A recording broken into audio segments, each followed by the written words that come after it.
compañeros. Ahora viene, va a presentar Mauricio Fulqui. Él es director del Núcleo Interdisciplinario de Estudios Socioambientales y sus líneas de investigación van por el tema de conflictos socioambientales.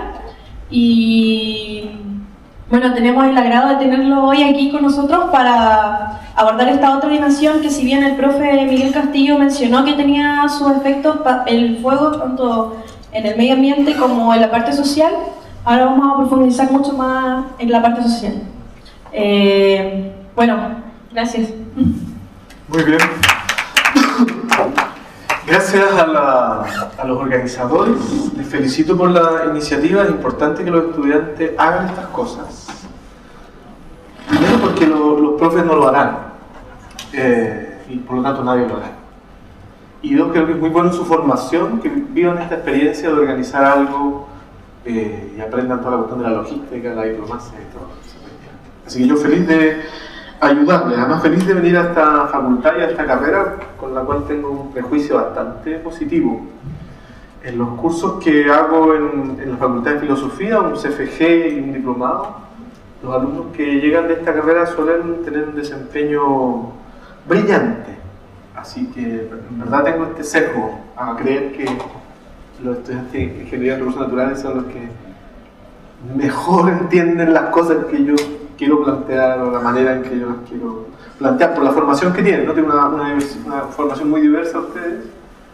Entonces no son propiamente ingenieros como los de Buschef, sino más bien tienen algo de agrónomo, algo de ciencias sociales y algo de matemáticas también, erudir.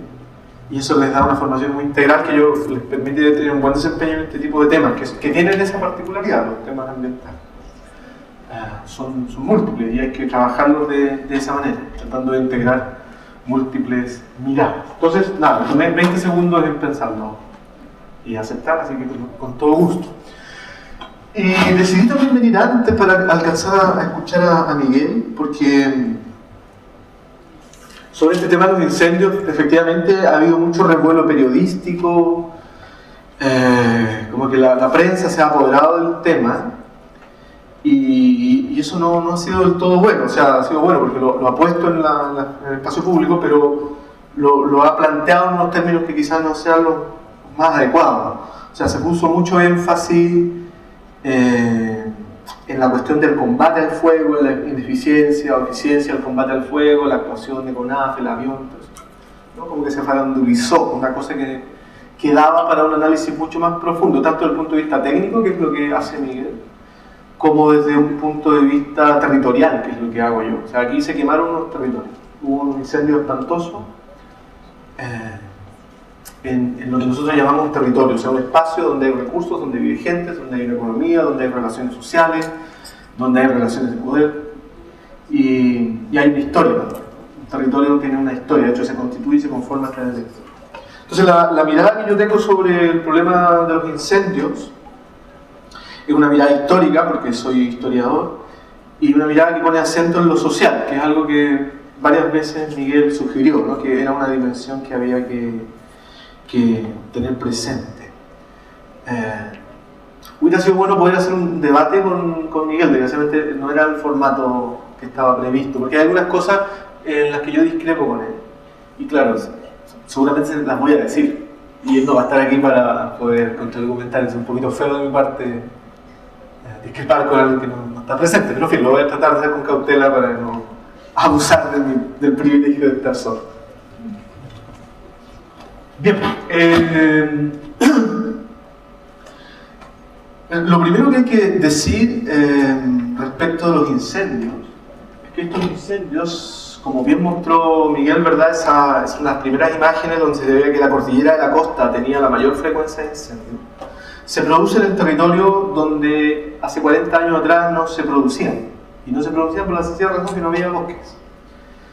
Lo que había allí eran economías agrarias y por lo tanto un paisaje en el que se combinaban pastizal, matorral, cultivo y algunos pequeños manchones de bosque nativo. Lo que ven ahí es un mapa hecho por Infor en 1900 con fotografías del año 62 y levantamiento del terreno del año 64, por lo tanto es aunque se publica el 70, es el inventario de plantaciones forestales al año 64. Como pueden ver, recién aquí aparecen las primeras manchitas, las manchitas verdes que ven ahí, son los primeros predios que se forestaron. Entonces, hasta ese momento no había incendios forestales, o por lo menos no como los que hemos vivido desde entonces a la fecha, y sobre todo el último verano, porque la sencilla razón que la disponibilidad de combustible era menor. O sea, no es posible incendios forestales donde no hay foresta. Ahora, entonces lo que hay que entender aquí, y eso es lo que yo quiero plantear, es que se ha creado una situación de riesgo aquí. Esa mancha roja que puso Miguel es una situación de riesgo, y es un riesgo autoproducido. Es un fenómeno que se llama la autoproducción del riesgo. Nosotros creamos esta situación de riesgo al poner esa enorme masa de combustible susceptible de quemarse. Esto no tiene que ver con la discusión de si el bosque nativo o la plantación es más o menos combustible. Por supuesto, todo es combustible. Lo que estoy diciendo es que aumentó la carga de combustible. O sea, donde había pastizal, se puso árbol. Donde había matorral, se puso árbol. Donde había un cultivo de trigo, se puso árbol. Eso es sí o sí aumentar la carga de combustible. Da igual si se hubieran puesto nativos o exóticos. Eso es aumentar la carga de combustible. Se hizo con exóticos. Ahora, lo que hay que preguntarse es por qué se hizo. O sea, ¿qué nos lleva a tomar una decisión tan terrible, ¿no? Como de generar una situación de riesgo? Esto igual con los tsunamis. O sea, estamos en una zona de fricción de dos capas, ¿verdad?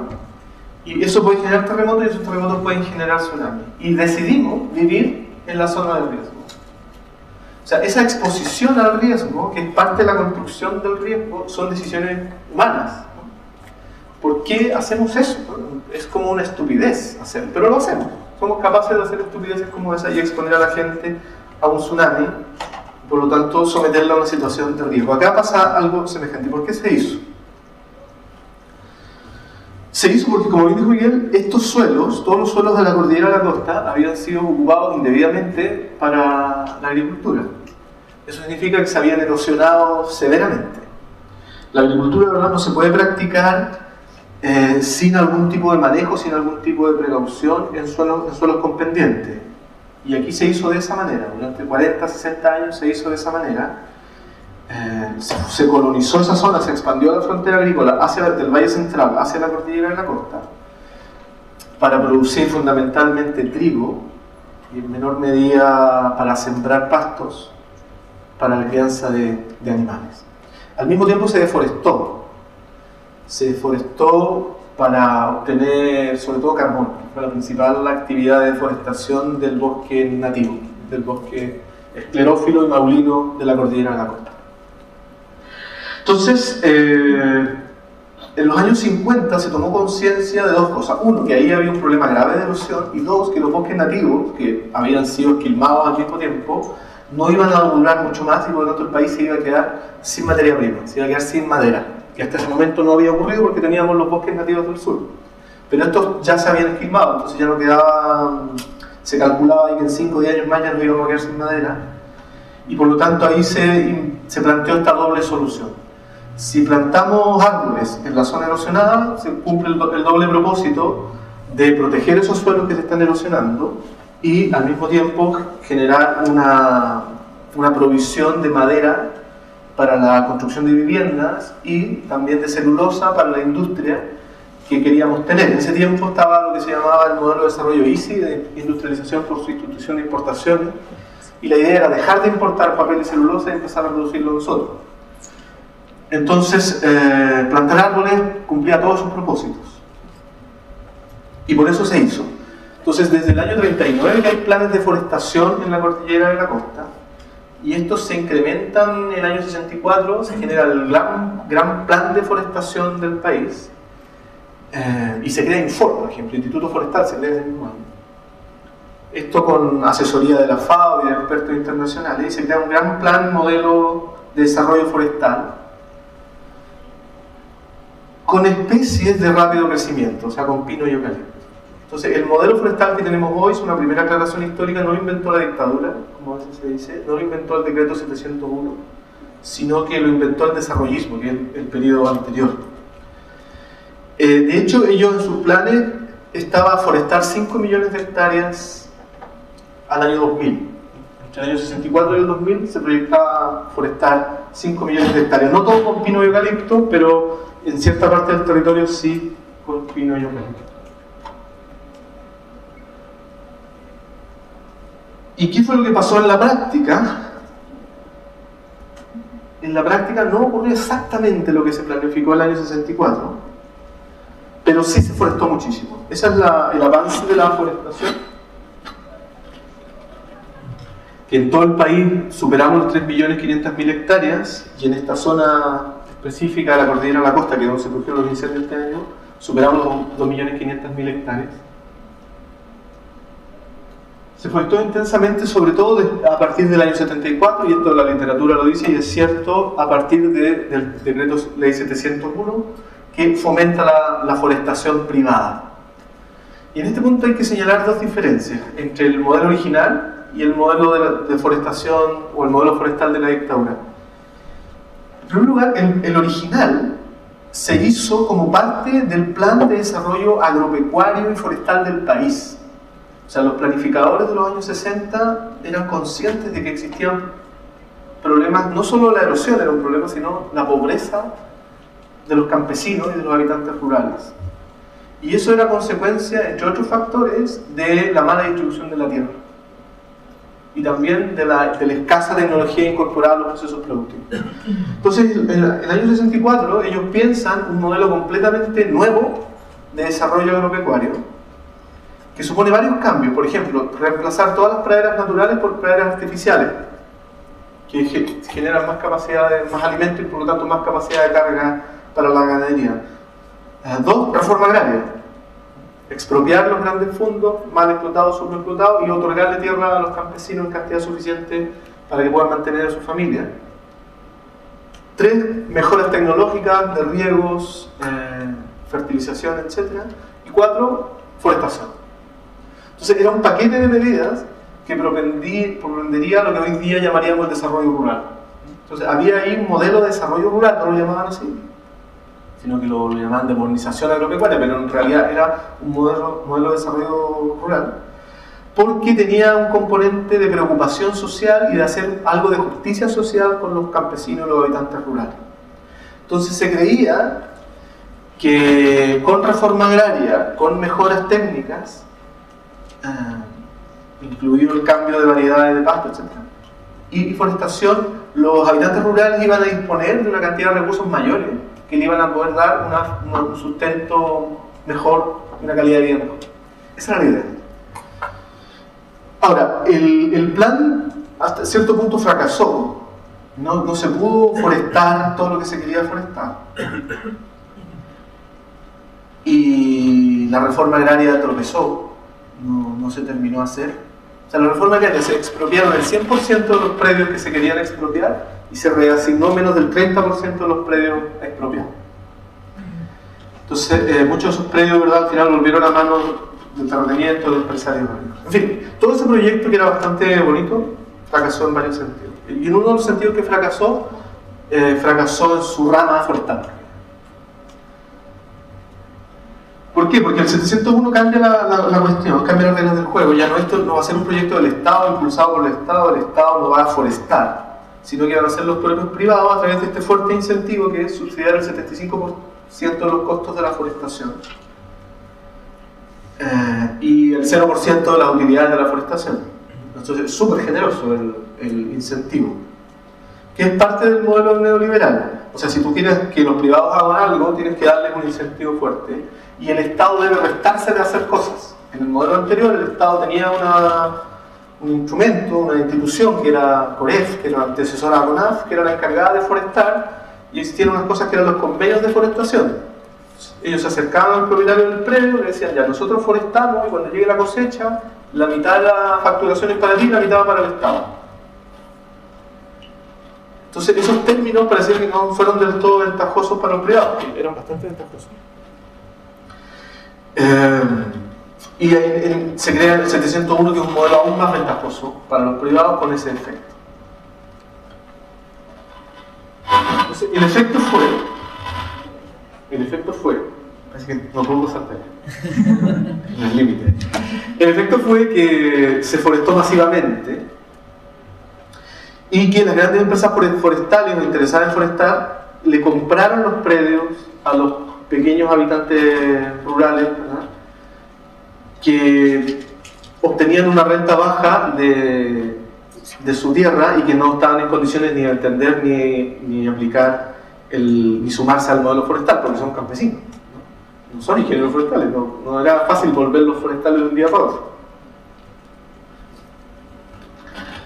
Entonces, ese modelo de forestación que tenemos, que fue muy masivo, muy intenso y muy continuo, lo que hoy descubrimos que es un problema, tuvo varias consecuencias respecto a los habitantes rurales. Ninguna de ellas coincidiría con ningún modelo de lo que podríamos llamar desarrollo rural. Por sustitución del uso del suelo, ¿verdad?, lo que claramente aparece si uno mira los datos del censo es la disminución de la superficie cultivada, en particular de los cereales, la disminución de las praderas y el aumento de las plantaciones forestales. Eso es un ejemplo en la comuna de Pichilemu, en la sexta región. Otro ejemplo de la sexta región, una de las que más incendios sufrió este verano, Paredones, lo podemos ver a través de la cantidad de animales que registra el censo, en que caen notoriamente del 75 al 97 y al 2007 toda la especie, pero particularmente los ovinos. Al haber menos pastizales, obviamente no es posible mantener la cantidad de animales. Y por el lado social, lo que pasa, y está relacionado con eso obviamente, es una caída absoluta de la población rural.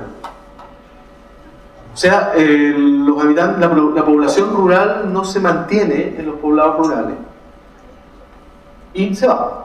O sea, normalmente las nuevas generaciones abandonan y las antiguas generaciones se quedan ahí, fallecen y al final terminan vendiendo, y por lo tanto se va reduciendo la población rural. Cualquier comuna de la cordillera de la costa que ustedes vean va a mostrar el mismo comportamiento, una disminución absoluta de la población rural. Ahora, ese es un fenómeno general que ocurre en todas partes del mundo y era esperable que aquí también ocurriera. O sea, en general la población rural se reduce. Ahora, lo ideal es que la población rural se reduzca porque se incrementa la productividad y por lo tanto con menos campesinos se mantiene la misma producción agropecuaria. Este no es el caso. Aquí cae la producción y la población. Entonces, digamos, no es el mismo fenómeno moderno de disminución de la población rural. Es un fenómeno distinto que está asociado al empobrecimiento y como a fracaso del sector agropecuario, por lo menos en estos territorios. Ese es el ejemplo de Paredones, que también cae la población rural de 7.000 a menos de 5.000. Entonces, si bien es cierto, no se le puede culpar a la expansión forestal de haber, como se dice a veces, expulsado a los habitantes rurales. Lo que sí se puede decir es que el sector forestal no contribuyó en nada, o sea, cero aporte, a retener población rural. Y por lo tanto, en ese sentido, digo que es un modelo fracasado. Es un modelo fracasado porque no genera desarrollo rural. Entonces, al contrario, lo que hace es rodear a los campesinos de plantaciones forestales, reducirle, por lo tanto, la base de recursos a los que tienen. En la práctica, ¿verdad?, no tienen los pastizales, no tienen los matorrales, no tienen el bosque nativo que antes tenían, y del cual de alguna manera vivían, no tienen los vecinos en los cuales se podrían apoyar, que ya no están porque vendieron y sus tierras se forestaron, y ellos particularmente no encuentran casi ningún beneficio en la plantación forestal. Entonces, en ese sentido, el cambio de uso de suelo se hizo de una manera totalmente disociada de las formas de vida rural. O sea, en ningún caso nadie intentó decir, oye, hagámoslo de tal manera que a los habitantes rurales les vaya mejor gracias a la forestación. O sea, esa idea que estaba en el 64 desapareció completamente con la dictadura. Entonces lo que hay son, si uno recorre estos territorios, lo que encuentra es eso. O sea, sigue estando la casa ahí donde siempre estuvo, pero ahora está rodeada de pinos. Pinos o eucaliptos verdes no forman parte de la economía ni de la identidad de esta persona. Entonces, si uno quiere caracterizar socialmente qué hay en los territorios forestales, puede identificar distintos actores, que los voy a presentar en orden desde el de peor condición hacia arriba. El de peor condición, obviamente, es el pequeño propietario, el campesino, que tiene un pequeño trozo de tierra que no es de buena calidad, y ahí trata de sobrevivir. Tiene una pequeña huerta, normalmente, tiene algunos animales en los paños de pastizal o de matorral que forman parte de su predio, o a los cuales puede tener acceso a través de arriendo u otro arreglo, que son pocos, porque la mayoría es pino.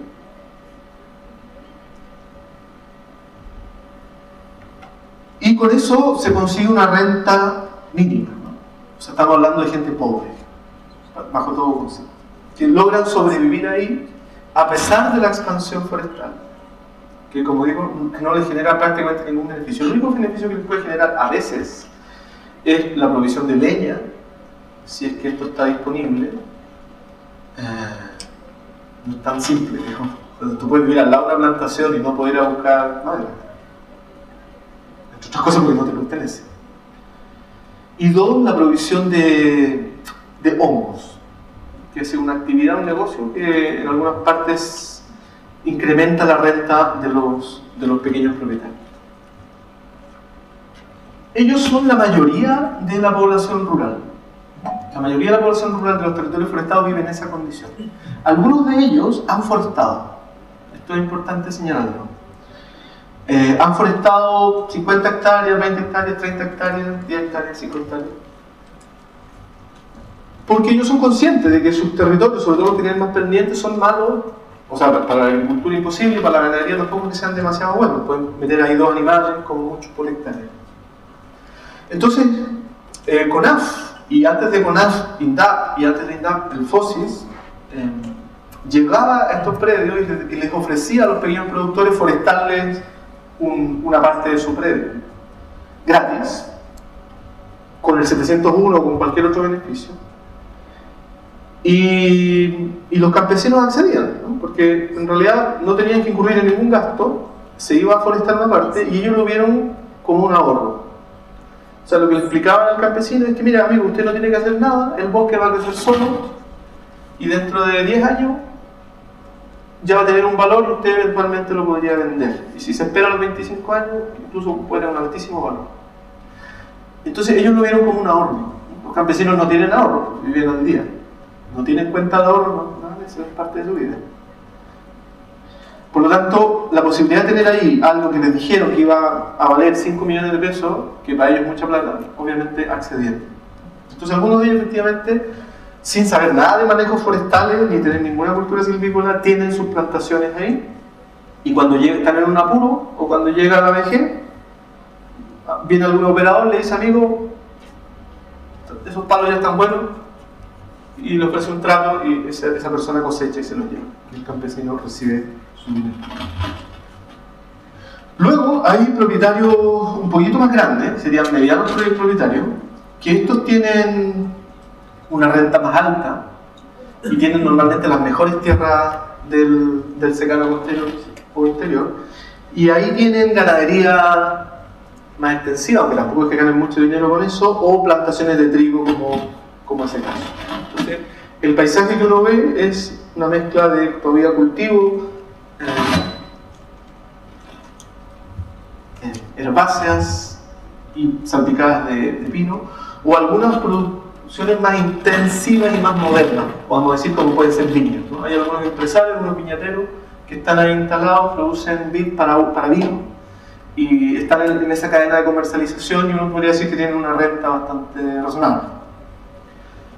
Pero son los medios, ¿no? Y junto a ellos hay unos pequeños emprendedores que están tratando de hacer como agricultura intensiva, con riego por goteo, con invernadero, con productos de alto valor. Hay algunas cadenas gourmet donde pueden vender, digamos, lechugas orgánicas, verdes a los restaurantes, en la medida que pueda haber cierto turismo en la cercanía. Y esta gente también tiene una renta un poquito mejor. Y normalmente, como este caballero, tienen un oficio y medio tiempo se dedican a la agricultura. Este caballero, por ejemplo, es de Cardonal de Palilonco y era chofer.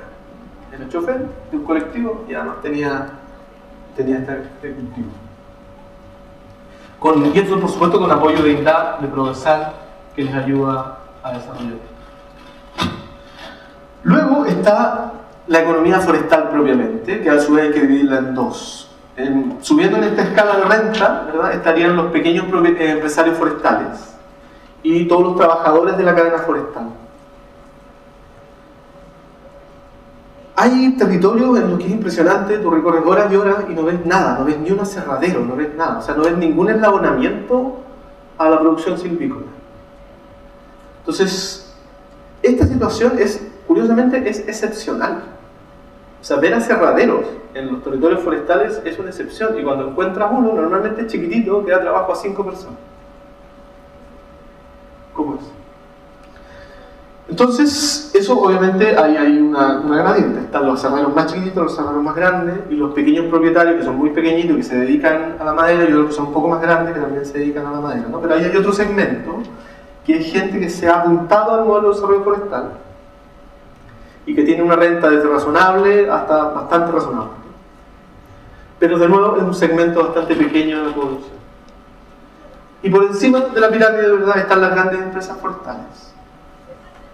Celcos, MPC y Maciza, las tres principales, que tienen alrededor del 50% de la propiedad de las plantaciones forestales, que son las que realmente han aprovechado este modelo y realmente han hecho un muy buen negocio con las políticas de forestación.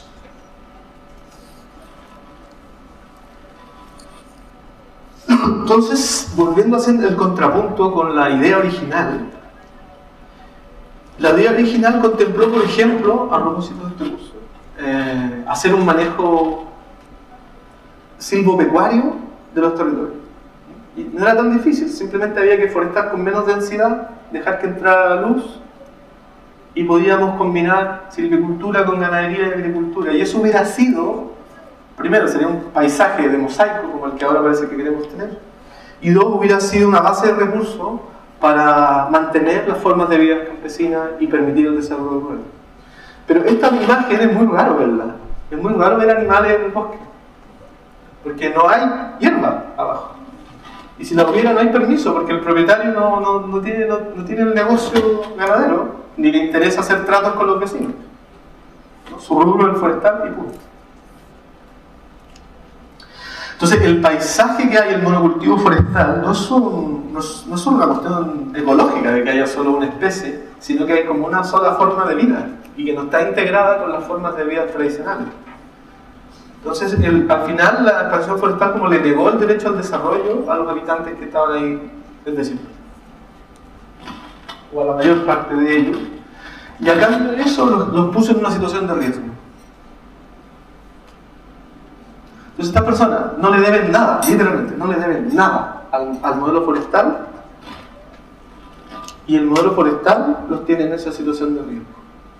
Que cualquier día de esto tiene un incendio espantoso y se lleva sus casas y se lleva todo. Entonces, si uno pone el balance, ¿valió la pena el forestal?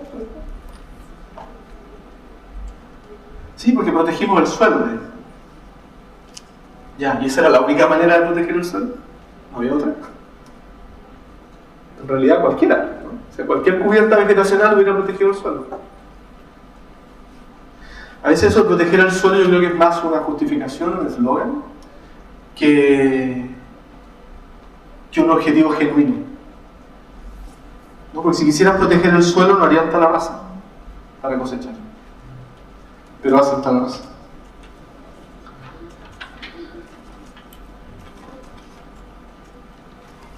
Esa es la historia hasta diciembre de 2016, que es cuando empiezan estos incendios espantosos. ¿Sí? Miguel no mostró mucho de los incendios, así que no se va a repetir. Bueno, esos son los incendios que se produjeron este verano. En total se quemaron 470.000 hectáreas hubo 36 incendios, de los cuales el más grande es el que se alcanza a ver ahí, que empezó en Cauquenes, la comuna de Cauquenes, atravesó la comuna de Empedrado y arrasó también con la comuna de Constitución. El segundo más grande es este, que empezó en Gualañé y terminó en Paredones. El tercero es aquel, que empezó en Pumanque, pasó por Pichilemu y llegó hasta Parchihue. En el más grande se quemaron 92.752 hectáreas, en el segundo más grande 68.812 hectáreas, en el siguiente 56.396 hectáreas. Son, como dijo Miguel, ¿verdad?, los incendios más grandes en la historia del desarrollo forestal chileno. Y lo que no se ha dicho, ¿verdad?, es que estos territorios, en estos territorios vive gente. O sea, se subrayó mucho la situación del drama, ¿verdad?, de la población de Santa Olga, que es a todo esto de una población que nació como campamento minero, no es una...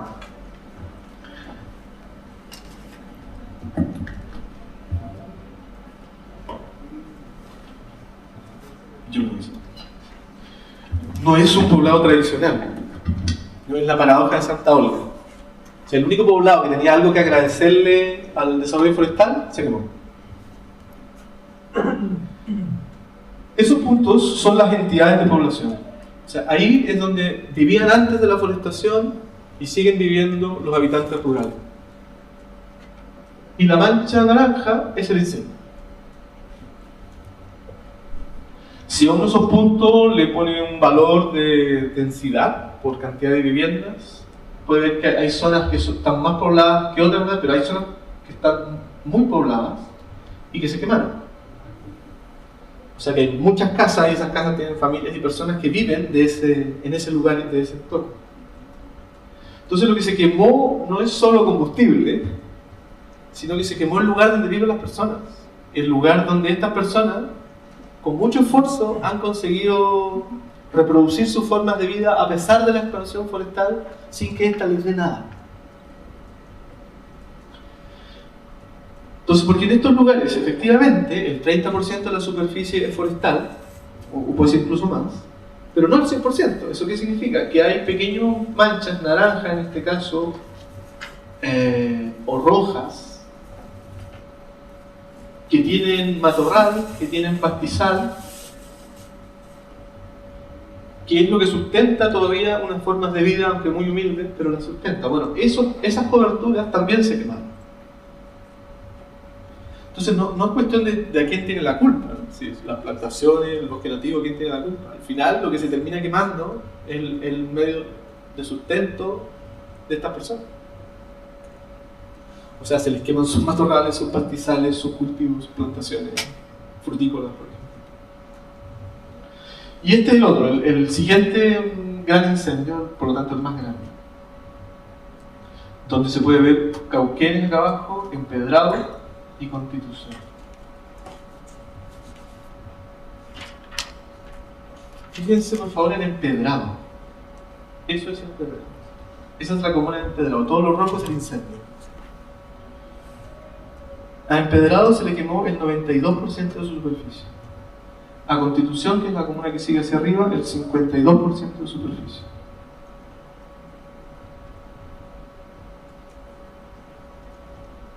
A San Javier se le quemó el 32% de la superficie y a Cauquenes el 23% de superficie.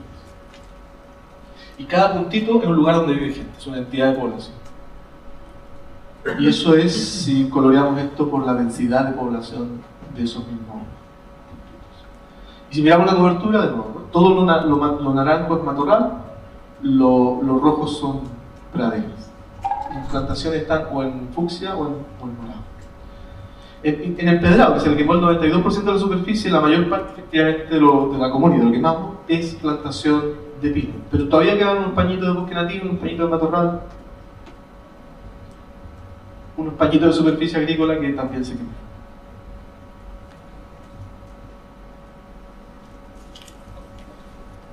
Entonces, esta situación de riesgo que creamos deliberadamente se transformó en una tragedia y una catástrofe para todas estas personas. Entonces, ahora nos preguntamos cuáles son las consecuencias sociales de los incendios.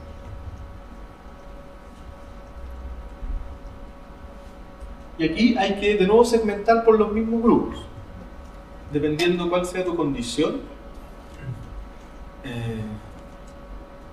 Sabremos cuánto efecto tuvo sobre tu economía, sobre tu forma de vida el incendio y cómo podrías eventualmente recuperarte.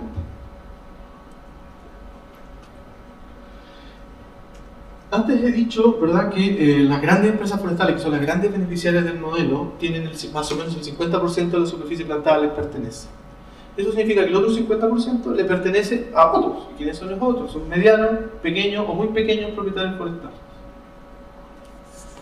Se quemaron alrededor de 200.000 hectáreas de plantaciones. De esas 200.000, 80.000 pertenecían a Arauco, 20.000 a la CMPC. O sea, la mitad a dos grandes empresas. Y el resto a medianos y pequeños propietarios. Ese es el caso del incendio de Cauquenes Empedrado Constitución. Lo que está en verde es el patrimonio de Celco incendiado, lo que está en naranjo es el resto del incendio. Entonces, Celco y la CMPC, por supuesto que sufrieron pérdidas. De hecho, la mitad de lo que se quemó les pertenecía. Que hay una pequeña diferencia. Esas 80.000 hectáreas de Arauco representan el 6% de su patrimonio de plantaciones forestales. En el caso de la CMPC, esas 19.000 hectáreas que se le quemaron representan el 3,3% de su patrimonio. En cambio, para todos estos que están aquí, lo que se quemó es el 100% de su patrimonio. Entonces, la posibilidad de resarcirse es completamente distinta. Las grandes empresas tienen seguros que cubren una parte y tienen todavía un 94% de patrimonio para seguir operando, seguir obteniendo ingresos con el cual financiar las acciones de recuperación o restauración o lo que quieran de las partes quemadas. En cambio, todos los otros, los medianos y los pequeños, no tienen seguros y no tienen ningún respaldo financiero fuera del patrimonio que se les acaba de quemar, ni para pedir un crédito, ni para hacer ninguna operación financiera. O sea, se arruinaron. O sea, los pocos que apostaron por el modelo forestal y habían conseguido algún éxito, se quedaron sin nada. Se les quemó la aserradero, se les quemaron las plantaciones, los vehículos, se les quemó todo, no tiene nada. En el caso del segundo gran incendio, ¿verdad?, pasa algo semejante. Ahí está el patrimonio de Celco y en naranjo el patrimonio, digamos, de todos los demás. Entonces, para Celco, para CMPC, el incendio no es un gran problema. Van a seguir operando, van a seguir funcionando, la empresa no va a quebrar. No les va a pasar nada. Pero a todos los demás sí les va a pasar algo. Entonces esa es la paradoja. Al único que había hecho de esto un buen negocio, no le va a pasar nada. Y a todos los demás, los que hicieron de esto un pequeño negocio o un pésimo negocio, se van a arruinar. Entonces los pequeños propietarios, ¿ahora qué hacen? Se te quema tu plantación, ¿qué haces? Afortunadamente, una de las pocas cosas buenas de las plantaciones de pino y eucalipto es que no se queman completamente. La madera no se quema, el árbol no se quema en un 100%, se lo explicó recién Miguel, ¿verdad? Porque el incendio tiende a pasar, avanza más rápido y por lo tanto quema menos a los árboles. Entonces, por lo tanto, esos árboles todavía conservan un 20% de su valor. Las grandes empresas van a cosechar, van a adaptar sus sistemas de obtención del recurso e incluso van a poder producir pulpa con la parte no quemada del árbol. Entonces se ha creado un pequeño poder comprador para los árboles quemados. ¿Qué es lo que dice ese cartel? Bosques quemados de pino insigne comprados. Rollizos aserrables, metrorrumos aserrables, realizamos la cosecha de su bosque.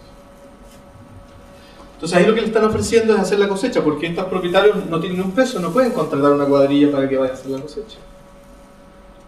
Y también tienen dificultades para reforestar, porque retirar los troncos, hacer los manejos del suelo para volver a plantar, es muy difícil. Hay que gastarse un dinero que no tienen. Entonces están, digamos, mal vendiendo lo poco que tienen.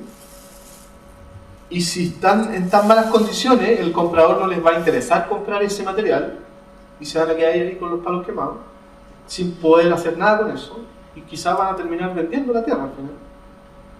Al único que va a estar dispuesto a comprar un bosque quemado, que son las grandes empresas. Ningún pequeño va a andar comprando un bosque quemado porque, como digo, hay que hacer todo un trabajo a invertir para recuperar ese suelo en suelo productivo. Entonces, la situación de las grandes empresas y los pequeños y medianos propietarios forestales es muy distinta post-incendio. Los medianos y pequeños están bastante jodidos. Y luego están todos los habitantes rurales que no eran parte de la cadena forestal. El drama que vimos por televisión fue que perdían sus viviendas. En Santa Olga, ¿verdad? Esto era muy terrible, muy dramático, y en otros lugares se registró menos en la televisión, pero pasó lo mismo. Es decir, todos esos puntitos había casas ahí, ¿no? Y el fuego pasó por ahí y esas casas se quemaron. Entonces, el gobierno afortunadamente ha reaccionado bien. Eso es la localidad de Las Papas. En Paredones, todos ellos son damnificados del incendio, los que tienen el cartelito, el papelito. Ahí se quemaron como 9 viviendas. Y el gobierno les ha subsidiado y se están construyendo esas viviendas. Afortunadamente, en ese sentido, por lo menos, la reacción del Estado, vamos a decir, del gobierno, ha sido la que uno esperaría. El problema es con los medios de producción. O sea, porque a esta gente, como he dicho antes, se les quemó todo. Se les quemaron sus animales, se les quemó el pasto, se les quemó los matorrales, se les quemó el bosque nativo que tenían. ¿Y ahora de qué van a vivir? Esa es la pregunta. O sea, estas abejas, vamos a suponer que no se quemaron, ¿no? ¿Dónde van a ir a alimentarse? ¿A qué flora? Ya no hay. Entonces, la actividad de producción de miel, que era uno de los ingresos, ya no está. Los animales, ¿dónde van a ir a comer? Ya no hay pasto. No hay matorrales donde refugiarse del calor. Ya no pueden vivir. Los árboles frutales que tenían se quemaron. Y para eso no hay un plan. No hay un plan de cómo recuperar, ¿no? Como decía muy bien Miguel, ahora estamos pensando en cómo reordenar el territorio aquí para que el riesgo de incendio o de incendio de gran magnitud sea más bajo. Entonces vamos a tratar de hacer mosaicos, vamos a tratar de hacer cortafuegos, con todas las dificultades prácticas que he comentado. ¿Y dónde está el plan? ¿Dónde está la mesa? ¿Dónde está la comisión para recuperar la economía de los habitantes rurales? No hay mesa. No hay mesa. Entonces ahí está INDAP trabajando, haciendo lo mismo que siempre ha hecho. Entonces están allegando fardos para alimentar a los animales que quedaron vivos. Están dándole alimento para las abejas que quedaron vivas, o sea, las alimentan con azúcar. Y poco cosa más se puede hacer. Y ahí está la gente, o sea, agradecidos por la casa que les... Es loco porque estas personas habían perdido las casas con el terremoto del 2010. Se las reconstruyeron y ahora se las quemaron. Es bien jodido. Bueno. Entonces viven en esta condición de terrible, digamos, desgracia permanente. Y sigue pendiente la cuestión de cómo recuperar estos paisajes. Entonces cuando hablamos del mosaico, ¿no? Se habla de un mosaico y se piensa en términos ambientales o en términos de prevención de la propagación del fuego. Pero se piensa menos en la recuperación de estas economías. Y lo otro que no se piensa es, digamos, una catástrofe de esta magnitud, volviendo al ejemplo del tsunami. ¿Tú qué aprendes del proceso? Primero, que hay tsunamis y que vives en una zona de riesgo de tsunamis. Dos, que la gente no debe vivir en las zonas de inundación. Y si va a vivir en una zona de cierto riesgo de inundación, tiene que vivir en una casa tsunami resistente. ¿No? Aprendes. Entonces reorganizas tu forma de vida para reducir tu riesgo. Muy bien. ¿Qué haces acá? Tienes una catástrofe y es una oportunidad, eso quiero decir, para replantearte el asunto. Aquí hemos descubierto dos cosas. Uno, que estas personas viven bajo un espantoso riesgo de incendio. Dos, que estas personas son pobres y no le deben nada al modelo forestal. Entonces decimos, ok, vamos a reconstruir estos territorios. Es la oportunidad para generar unas condiciones de desarrollo rural. Esas personas viven ahí, no tienen otro lugar donde vivir. Entonces, la Corma decía, la gerente general de la Corma decía en medio de los incendios, le preguntaron, oye, ¿qué se puede hacer ahora que el suelo se ha quemado y es tan terrible? Bueno, los pinos, dice ellos, son la mejor especie para condiciones de suelo malas. Entonces podríamos aprovechar de forestar lo que no estaba forestado, ¿no? En previsión de que cualquier otra cosa le va a costar mucho más crecer. Entonces, como perseverar en el error. Se forestó, no sacamos casi nada limpio de eso, y ahora que se quemó, ¿qué hacemos? ¿Podríamos no forestar, por ejemplo? Podemos pensar en un modelo de desarrollo rural y en un paisaje de mosaico donde haya un manejo silvoagropecuario, por ejemplo. ¿Podemos cambiar la estructura de propiedad de la tierra? ¿Podemos expropiar? Si no, ¿ahora cuándo? ¿No? Ahora se quemó. O sea, si queremos reflexionar sobre las formas de vida, sobre el modelo de desarrollo y sobre el desarrollo rural en la cordillera de la costa, esta es la ocasión de hacerlo. Pero desgraciadamente no se está haciendo. Le dieron casa a la gente, ¿está bien? Crearon estas mesas de trabajo del Comité Asesor de la Política Forestal, en las que están sentadas las grandes empresas forestales y la Corporación de la Madera, y también tienen alguna cabida ahí ecólogos y organizaciones de ese mundo que están preocupadas de la recuperación de la vegetación nativa, que no se vaya a sustituir por plantación. Pero la gente, las formas de vida no es tema de preocupación, lamentablemente. Eso. Así que nada, esto era una invitación a mirar la tragedia forestal, tanto la previa al incendio como el incendio mismo, con un criterio social, una perspectiva del desarrollo rural. Y ya que ustedes son ingenieros de recursos naturales y saben ver la integridad de las cosas, creo que son la audiencia adecuada para este mensaje. Espero que les haya hecho sentido. Eso, gracias.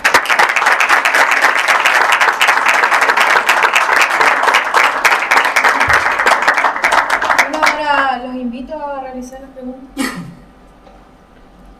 Please, lo que quieran.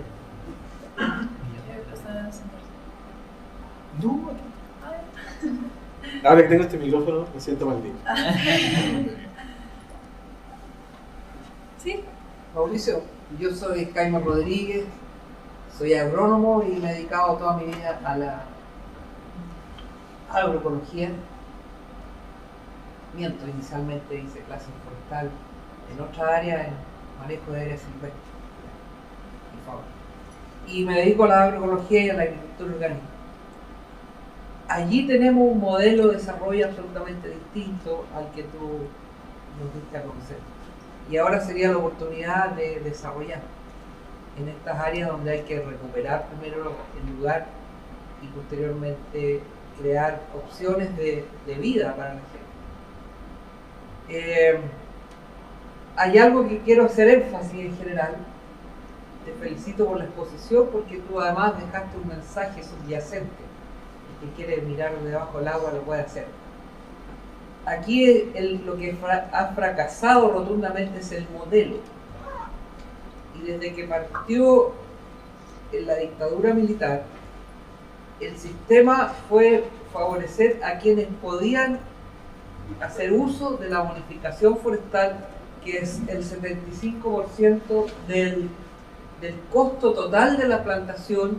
El Estado se lo regalaba a quien podía forestar. Pero ¿quiénes podían forestar? Los grandes, porque hay que hacer la inversión previa. Los chicos no tienen poder de capitalización, por lo tanto no podían hacer uso de ese decreto. Ese es un tema muy importante de considerar. Ustedes que van a ser ingenieros en recursos naturales, el modelo se repite exactamente. Nosotros acabamos de terminar un proyecto donde analizamos todos los instrumentos del Estado para hacer políticas públicas en relación al ámbito silvoagropecuario y ambiental. O sea, vimos todos los instrumentos. El 701, la ley de bosque nativo, la ley de riego, la ley del CIRS, que es, curiosamente el nombre es para la recuperación de suelos degradados. Hay un subprograma allí que se llama rehabilitación de suelos. Quiero hacer una pregunta aquí. ¿Qué entenderían ustedes por rehabilitación de suelos? ¿Alguno sabe? ¿Qué creerían ustedes, tú que estás de pie? Rehabilitar un suelo, ¿qué es? Desde el punto de vista del recurso natural. ¿Qué Claro, pensarían? como para la productividad. Pero no- Mejorar el suelo. Claro, las condiciones. Por uno, del punto de vista ecológico, podría pensar que voy a mejorar las condiciones de la materia orgánica, la vegetación. Esto no, es echar abajo todo lo que hay, dejarlo como mesa de billar para poder poner trigo o cualquier otro cultivo. Lo cual, desde el punto de vista de la naturaleza, es un absurdo, porque es volver atrás, ¿te das cuenta? Entonces, ¿qué es lo que pasa? El modelo se repite exactamente para la ley de riego. La ley de riego solo bonifica una vez que tú hiciste la inversión. Y además te pone otra condición, es que tú seas propietario de la tierra y tengas todos tus papeles legalizados. Otra vez los chicos no pueden ingresar fácilmente porque no tienen el poder económico para hacer las inversiones, y además hay muchas personas que no tienen el suelo legalizado. ¿Te fijas? Entre ellos los mapuches, muchos de ellos. Entonces, el modelo es el que está fallando, y es el modelo que se repite en el ámbito forestal, en el ámbito del riego, en el ámbito de la recuperación de suelos degradados y en el ámbito de los recursos naturales en sí. Y eso nos lleva a que la gente al final se vaya del campo. El promedio de edad de las personas del campo actualmente es entre 60 y 65 años. Y además, el campo no les da las posibilidades que uno vemos en la televisión, que todos los días los jóvenes ven en la televisión. Cómprese el último televisor, ahora que viene el partido de la selección chilena, etcétera, etcétera. Entonces, ¿cómo accedo a esos bienes? Porque las niñas anden con la última moda, etcétera, etcétera. ¿Cómo accedo? Me voy a la ciudad. Y finalmente nosotros hemos determinado hace más de 20 años atrás que con un predio, fíjate tú, de una hectárea, puede vivir una persona con una familia de 5 personas. Una familia de 5 personas puede vivir con una hectárea y obtener todos los recursos que requiere para alimentarse. No para tener una, ¿me entiendes? Una situación fantástica. Es para alimentarse y vivir relativamente. Pero si tú quieres acceder a otras cosas y tienes otra hectárea más, puedes vender y mejorar tu condición y tu calidad de vida. Pero eso requiere no de una visión sectorial como la que se ha tenido hasta ahora, sino que una visión del ordenamiento territorial, y que además se le enseña a la gente, como está en la fotografía, a tener miel, a tener eucaliptus para postes, o sea, no una plantación monocultivo, tener quillay para que las abejas vayan a las flores del quillay, tener distintos cultivos sin usar insumos externos y crear un sistema autosuficiente. Y ese modelo es un modelo de agroecología. El modelo actual falló. Y eso las autoridades, y me atrevo a decirlo con conocimiento de causa, son ignorantes en estas políticas. Y se insiste en, como bien decías tú, en mantener a la gente con las situaciones anteriores. La María Teresa Aranda, que es ahora la niña que tú decías de la Colma, fue alumna de esta facultad. Gracias por tu presentación. Yo quería agregar algo también a lo que dijo el profesor.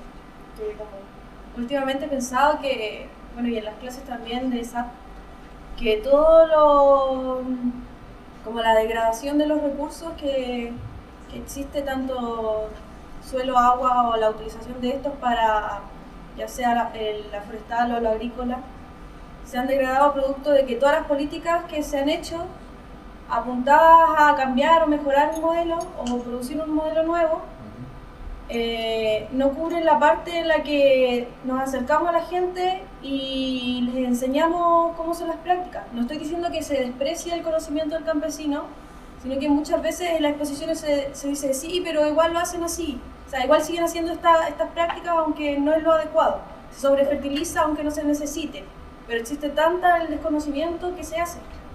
Y todo eso apunta también al deterioro de los recursos y a un modelo que cae. No sé si alguien tiene alguna pregunta más para hacer. Comentario, o algún comentario también. Quejas, dolor de guata. O sea. Ya. Yo así como, no sé si me hagan una pregunta, es que me pasa que en Chile hay altas como situaciones críticas, ¿cierto? Respecto a la pesca, a la industria forestal, a la agricultura, el cambio climático, etcétera, etcétera. Y hemos visto cómo las políticas públicas, los gobiernos, las políticas que tienen los cargos públicos, por lo general de personas militantes, no necesariamente por su conocimiento académico, sino que por su militancia, no permiten que estas ideas lleguen a los gobiernos, ¿cierto? A las personas que toman las decisiones. Así mi pregunta va, si existe alguna iniciativa desde la academia, usted conozca, profesor, que trate de proponer lineamientos para las políticas públicas, porque yo sé que claramente existen publicaciones académicas, existen algunas iniciativas privadas que siguen con interés público, personalidades jurídicas, qué sé yo, seminarios, conferencias, de repente también invitaciones al Senado a hablar como asesor, pero siempre esas iniciativas no llegan a la discusión pública como tales. Existe un referente, algún grupo de académicos de la universidad que discuta esto y que genere un documento como referente, como aporte al país, como lineamientos. Aquí, ¿qué proponemos nosotros que debiese hacerse? Pero en general yo lo que he visto ha sido un poco más privado esas propuestas para Chile, y me tomo como referencia algo que ocurre en la Católica, que todos los años sacan propuestas para lo que he visto al menos como de la gestión ambiental local. Han sacado propuestas como documentos y el que las quiera tomar que las tome, pero son propuestas un poco más políticas, obviamente fundamentadas académicamente, pero con un interés más político, más público. Entonces me interesa saber si es que existe alguna iniciativa en la academia para desarrollar ese tipo de cosas, porque al menos desde mi punto de vista me parece urgente de que académicos como usted o como varios de la universidad puedan impulsar, qué sé yo, y politizarse por la urgencia de la crisis institucional que se vive en Chile. Vaya, gran pregunta. Sí, a ver, se pueden decir varias cosas en respuesta a tu pregunta. La primera, aclarar una cosa. El Estado tiene expertos dentro, gente que sabe o que cree que sabe y que es la que toma las decisiones basadas en el conocimiento que tiene. Ahora, entonces el Estado tiene una racionalidad y por lo tanto todas las políticas, las que recordaba el profesor, otras que podríamos recordar, tienen una racionalidad, o sea, no nacen de la estupidez humana, nacen de una cierta racionalidad que ve en esas políticas la mejor solución a los problemas que esa misma racionalidad diagnostica. Entonces, o sea, hay conscientes de eso, ¿no? que al otro lado hay un adversario que también tiene un doctorado. Y ese adversario, lo que pasa es que ese adversario vive en un paradigma distinto al que vive uno. Entonces, ese adversario, por ejemplo, considera que todo esto que yo acabo de decir lo consideraría como romanticismo, o ecologismo. Me pondría cualquier ismo para desacreditar todo lo que yo acabo de decir. Porque esa persona entiende que el desarrollo forestal ha sido completamente positivo para el país, porque ha hecho un aporte al PIB enorme, porque ha permitido la ampliación de las divisas, porque la mayor parte de esto es de exportación, ¿no? En su mejor momento la celulosa equivalía, o el sector forestal entero, perdón, equivalía al 15% de las exportaciones del país. Imagínense la cantidad de divisas que se ganaron gracias al sector forestal. Y las divisas son imprescindibles para poder importar petróleo y todo lo que no tenemos, gracias a lo cual funciona la economía. Entonces, desde ese criterio, del criterio macroeconómico convencional, la industria forestal ha sido excelente para el país. Entonces, nada de lo que yo le diga le va a hacer ningún sentido. Entonces, si yo le hablo de desarrollo rural, ese experto no va a ver ningún valor en eso. O sea, que la gente siga viviendo en el campo para él no tiene ningún mérito, ninguna gracia, ¿no? Porque ahí solo hay pobreza. O sea, ojalá que se vayan todos, ¿no? Si se fueran todos, entre otras cosas, habría menos riesgo de incendio, porque habría menos personas viviendo en medio de los árboles, y los árboles podrían crecer más tranquilos. Y estas personas, te diría, probablemente en la ciudad encuentran un empleo y acceso a servicios que en el campo no van a tener. Entonces, si no, ¿de qué me habla del poblamiento rural? O sea, ojalá fuera del 100% del poblamiento rural. Entonces, en su lógica, en su paradigma, todo lo que ha hecho el desarrollo forestal es bueno, no malo. Entonces, en ese sentido, las políticas tienen una racionalidad y tienen una coherencia, y esa coherencia está basada en teoría y está basada en papers científicos que demuestran todo esto que yo acabo de resumir. Entonces, el drama, ¿no?, es que aquí hay una controversia, ¿no? O sea, hay quienes piensan una cosa y quienes piensan otra. Ahora, quienes pensamos distinto a esa racionalidad que acabo de resumir, no estamos en el gobierno, ni tenemos amigos, ni ninguna injerencia, ninguna influencia. Digamos que esos paradigmas han logrado cooptar los órganos de toma de decisiones. Si tú vas al Ministerio de Minería y hables con quien hablan estos mismos términos. Si vas al Ministerio de Hacienda, hables con quien hables, hablan estos mismos términos. Incluso el Ministerio de Agricultura, se habla con la mitad por lo menos, hablan los mismos términos. Y la otra mitad, que hablaría en estos términos, te dice, ya, pero es que aquí nosotros no pinchamos ni cortamos. O sea, estarían de acuerdo en hacer agricultura orgánica, desarrollo rural, ya, pero es que las directrices del ministerio no las ponen ellos, las ponen otros expertos que están más arriba y que conversan muy en armonía con el Ministerio de Hacienda, el Ministerio de Economía, que es otro mundo, es otra lógica. Entonces hay una racionalidad y una epistemología instalada en el Estado. La historia de cómo llegaron ahí la podríamos contar, pero no me lo cuento. La cosa es que ellos ganaron y están ahí. Y ganaron en las universidades, por lo menos en las facultades de ingeniería y de economía. Ya, ganaron. Entonces ellos tienen el poder. Y por lo tanto, eso, como tú bien dices, esto es un problema político. No es un problema epistemológico. No es que falten ideas, o que las ideas mejores no puedan ganarle a las ideas peores, por decirlo así.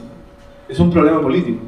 Y claro, sería deseable que los académicos nos implicásemos más y nos mojáramos un poquito, ¿no? Desgraciadamente lo hacemos poco y no tengo excusa. No tengo excusa de por qué lo hacemos poco. Te podría explicar que nos obligan a publicar papers, a hacer clases, al final no queda tiempo, hay que pagar la hipoteca.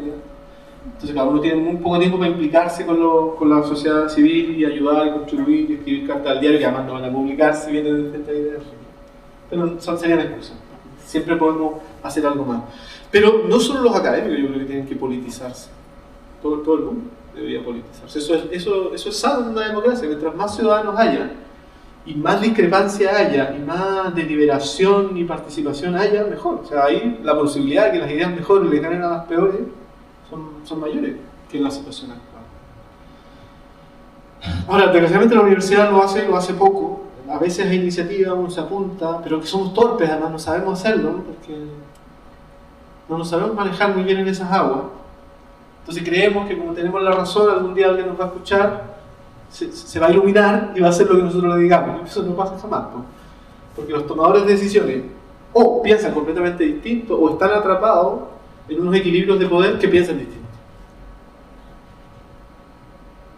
Entonces, la única manera de que ideas distintas a las predominantes avancen es desde la política, o sea que hay un cambio a nivel de la política. O sea, que alguien diga algo que quiere hacer y que una mayoría le vote. Que la ciudadanía se mueva por las causas que cree justas y luche por aquello que cree justo y gane en pequeñas batallas locales contra ese modelo, contra esa racionalidad que no le hace sentido.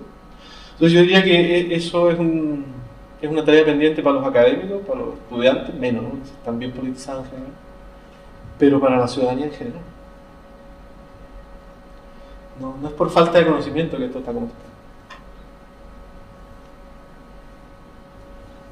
Pero junto con la falta, tú dices, no es falta de conocimiento, nosotros tenemos el conocimiento de los que estamos en la academia, pero el grueso de la población desconoce todo esto.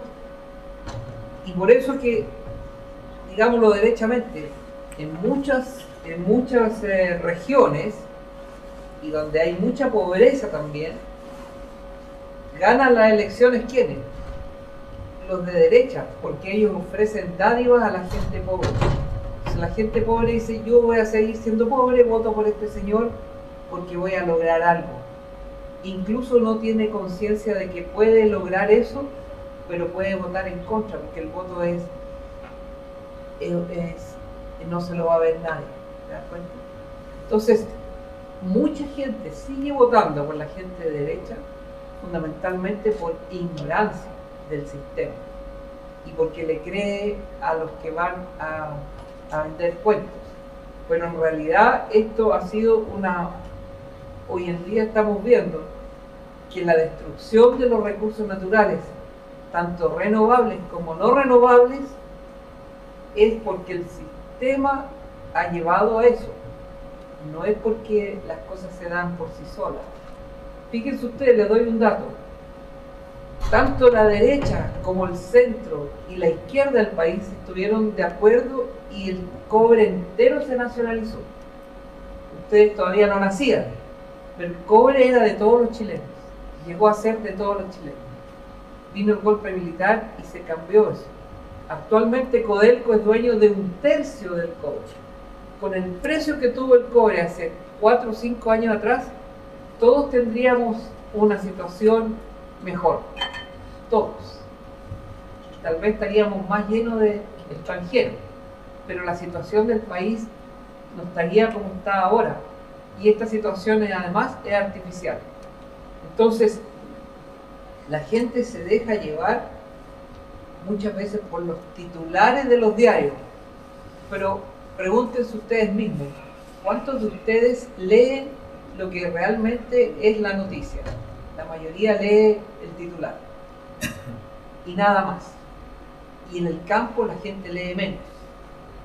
Y todavía, para agravar la situación, en todos los concursos y los llamados a participar en concursos en los cuales los pequeños agricultores tienen posibilidad de que el Estado les ayude, han contratado ingenieros civiles para que hagan los llamados a concursos y pongan, fíjense ustedes lo que les voy a decir, hagan unos formularios tan complejos que tienen que contratar a gente para que se los haga. Y los agricultores tienen que tener internet y además manejar el computador para poder hacerlo. Y eso es un porcentaje bajísimo todavía. Entonces la misión nuestra como profesores y la de ustedes como futuros profesionales es llevar el conocimiento hacia los que menos saben. El conocimiento está, lo que falta es la difusión. Sí, bueno, yo finalmente quería agradecerles a todos por haber venido al seminario, a nuestro expositor, Mauricio, y quería agradecerle la venida de Renata por parte del grupo.